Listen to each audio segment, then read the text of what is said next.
High বন্ধুরা, আমরা video করতে যাচ্ছি আমি আমার ভাই মিলে। হঠাৎ গাড়ির তেল শেষ হয়ে গিয়েছে। তো দেখতে পাচ্ছ, খুবই গরিব মানুষ আমরা। যখন তেল শেষ হয়ে গেছে তখন তো ঠেলে নিয়ে যেতেই হবে। আর ঠেলে নিয়ে যেতে গিয়ে অনেকটাই সমস্যা বলতে তোমার কষ্ট হচ্ছিল, আর একটু গরম গরম ভাব ছিল। আর রাস্তায় অনেকে যাচ্ছিল দেখে দেখে। তখন তো ভিডিও করা শুরু করিনি, কিছুক্ষণ কাছাকাছি এসে তখন ভিডিও শুরু করলাম পাম্পের কাছে এসে। তো ভাইকে বললাম, ভাই একটু ভিডিও কর।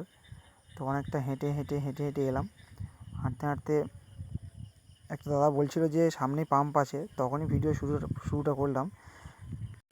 ভয় পাচ্ছিল যে BS6-এর গাড়ি তেল শেষ হয়ে গেলে আর স্টার্ট নেয় না বা সফটওয়্যার মারতে হয়। তো ভয়ও পাচ্ছিল। তো পাম্পের কাছাকাছি এসেছিলাম বলে ঠেলে নিয়ে যাচ্ছিলাম, ভিডিও করছিলাম।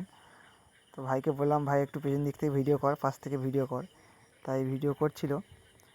তো সত্যি খুবই কষ্ট হচ্ছিল, আর নিজেরও খারাপ লাগছিল যে পাম্পটা কত কাছাকাছি। যে এই দেখা যাচ্ছে পাম্প, দেখছো এই পাম্প দেখা যাচ্ছে, জুম করেছে বলে দেখা যাচ্ছে।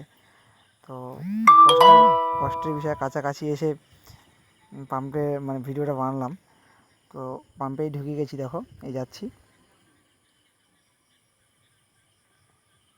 এই দেখো পাম্পে এসে গেছি। পাম্পের যে পাম্প তেল দেয় সে ওখানে ছিল না, সে ওখানে ছিল, ওকে ডাকলাম। ডাকার পর এলো। যে বলতেও লজ্জা লাগছিল, তো বললাম ওকে যে দাদা তেল মারবো বলতে। ও এলো, দেখতে পাচ্ছ পাম্পটা, এই দেখো দেখো তেল দিচ্ছে। কারণ আমি এই ফোন দিয়ে ক্যামেরা করছিলাম বলে এই ফোনে পুরোটা দেখাতে পারলাম না, কেননা আমি এই ফোন থেকে ফোনপে করে টাকা দিয়েছিলাম তেল মারার জন্য। দেখো তেল মারছে। ভাইটা প্রথমে হাসছিল, তারপর তো স্টার্ট নিচ্ছিল না গাড়ি, ভয় পাচ্ছিলাম। স্টার্ট মারছিলাম, স্টার্ট হচ্ছে না।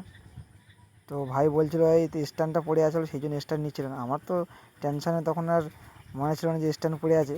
স্ট্যান্ড পড়ে থাকলে গাড়ি স্টার্ট নেয় না। তো এক চান্সে স্টার্ট হয়ে গেছিলো। এই পর্যন্ত।